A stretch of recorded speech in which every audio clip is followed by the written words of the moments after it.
Tukio la kushangaza na lisilotarajiwa limetokea nchini kufuatia vurugu kubwa zilizohusisha maafisa wawili wa jeshi la polisi kushambuliwa na kupigwa mawe na umati wa wananchi walioingilia kati jaribio la kumkamata raia mmoja, hatua iliyowalazimu maafisa hao wa usalama kuzidiwa nguvu na kuondoka kwa haraka katika eneo la tukio. Sakata hilo lilianza pale raia huyo alipotakiwa kukamatwa na kuwekwa chini ya ulinzi, lakini raia huyo alipotakiwa kuwekwa chini akasimama kidete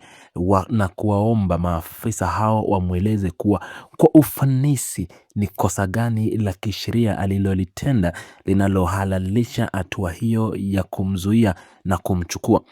Baada ya maafisa hao wawili kushindwa kutoa majawabu ya kuridhisha au ufafanuzi wa kisheria kuhusu chanzo cha ukamataji huo, mwananchi huyo alikaidi amri hilo na kukataa katakata kuondoka nao, hali iliyosababisha kwanza kwa purukushani na msukosuko mkubwa uliovutia usikivu wa wapita njia.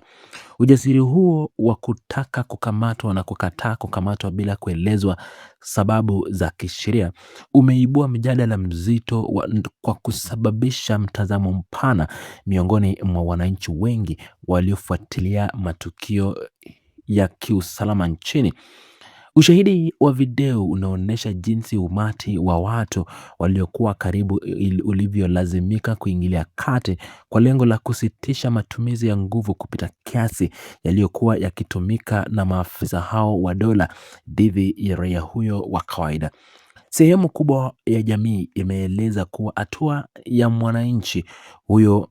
ulikuwa na msingi thabiti kutokana na mazingira ya sasa nchini ambapo kumekuwa na hofu mkubwa inayotokana na matumizi na matukio ya raia kukamatwa na kutoweka katika mazingira tatanishi bila ndugu zao kujua walipo. Wananchi wanasisitiza kuwa utaratibu wa kisheria unamtaka afisa wa usalama kueleza kosa kwanza, na kwamba mtu anapokamatwa lazima afikishwe kwenye vituo rasmi vya polisi ili jamii na wanasheria wake waweze kumfuatilia kwa urahisi au kumwona anapofikishwa mahakamani, badala ya mifumo ya ukamataji wa siri unayofanana na utekaji. Tukio hili linaashiria uwepo wa hisia za uchovu miongoni mwa milioni ya wananchi wanaodai kuwa uongozi uliopo madarakani unatekeleza mambo yanavyokwenda kinyume kabisa na matarajio ya umma, hasa raia wa kipato cha chini. Malalamiko yanayotolewa yanaelekezwa moja kwa moja kwa serikali ya Chama cha Mapinduzi CCM na Mama Samia Suluhu Hassan, ikituhumiwa kwa kuruhusu vyombo vya dola kutumia nguvu mkubwa dhidi ya watu wanaojaribu kupinga ama kukosoa, kupinga au kuonyesha mtazamo tofauti na mamlaka zilizopo. Jamii inaamini kuwa matumizi haya ya nguvu yanalenga kuzima sauti mbadala, jambo linalochochea hasira za wanajamii na kupelekea maamuzi magumu kama vile kuwashambulia walinda usalama kwa mawe ili kumlinda mtu anayeonekana kuonewa mbele ya macho ya serikali. Mvutano huu pia unahusishwa na madhara pamoja na athari za ghasia zilizotokana na maandamano makubwa ya vijana wa kizazi kipya maarufu kama Gen Z yalitokea mwaka jana wa 2025, ambapo wananchi wanaona kuwa haki bado haijapatikana kwa waathirika wote. Hakuna dalili zozote zinazoonyesha kuwa jamii imesahau au kusamea matukio hayo ya ubwagaji damu na ukandamizaji, na sasa kuna mshinikizo kubwa linalomtaka mkuu wa nchi na serikali yake kutafuta mbinu madhubuti za kuhakikisha haki inatendeka kwa usawa. Wananchi wanaitaka mamlaka kufanya marekebisho makubwa ya kiutawala ili kuepuka aibu kama hizi za maafisa wa usalama kushambuliwa, jambo linaloweza tu kuzuiliwa Ikiwa viongozi wataacha kupuuza maendeleo ya msingi ya kijamii yanayochapishwa na kujadiliwa kwa upana katika mitandao ya kijamii. Miongoni mwa mambo ya msingi yanayodaiwa kufanyiwa kazi haraka ni pamoja na kusitishwa kwa matumizi ya nguvu za kijeshi dhidi ya raia wa kawaida, kuanzishwa kwa mchakato wa kupatikana kwa katiba mpya, pamoja na kuwatoa kizuizini au kuwarejesha kwa familia zao viongozi wote waliotekwa au kushikiliwa. Humu nchini mijadala hii inazidi kupamba moto kuhusu athari inayomkabili mwanasiasa mkongwe na kiongozi Humphrey Polepole, ambaye wafuasi wake wengi waliokuwa wakimfuatilia kwa ukaribu mifumo ya kidijitali wanazidi kuonyesha kuchukizwa na kusikitishwa na hali iliyomkumba kwa sasa. Hali kadhalika, uwepo wa mwenyekiti wa Chama cha Mapinduzi, chama cha upinzani kunradhi, cha Chadema, Tundu Lissu gerezani unaendelea kuzua manung'uniko makubwa miongoni mwa mamilioni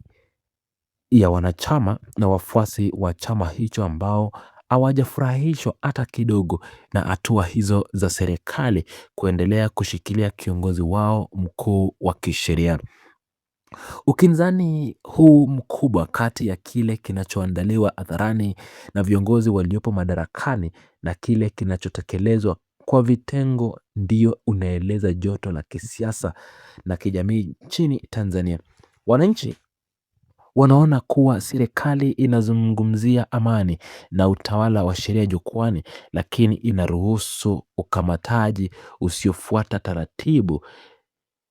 na ukandamizaji wa haki za kiraia mitaani, jambo ambalo linaondoa uaminifu wa vyombo vya dola mbele ya macho ya jamii. Tukio hili la wananchi ama mwananchi kuchukua sheria mkononi na kuwafukuza polisi kwa mawe linaashiria mabadiliko makubwa ya kisaikolojia, ambapo woga umeanza kutolewa na jamii sasa iko tayari kulinda haki za mtu yeyote moja kwa nguvu ya pamoja. Mwelekeo huu mpya unaweka shinikizo la kipekee kwa mifumo vya ulinzi na usalama, ikitakiwa kujidhamini upya na kubadili mbinu zake za kiutendaji ili kurejesha uhusiano mwema na raia kabla mivutano hizi hazijaleta madhara makubwa zaidi ya kiusalama na kiuchumi. Mnyukao huu unadhihirisha kuwa jamii haiko tayari kuona rasilimali za watu na nguvu za dola ikitumika vibaya kwa maslahi ya kisiasa ya chama tawala, huku kukiwa na wito kwa viongozi kusikiliza sauti za wananchi badala ya kutumia nguvu za kijeshi na polisi kuzisimamisha. Hali ya sintofahamu iliyoshuhudiwa inalazimu uwepo wa mabadiliko ya haraka katika idara ya utekelezaji wa sheria, ambapo mabadiliko hayo ya haraka katika idara zote za Tanzania zinazidi kupamba moto.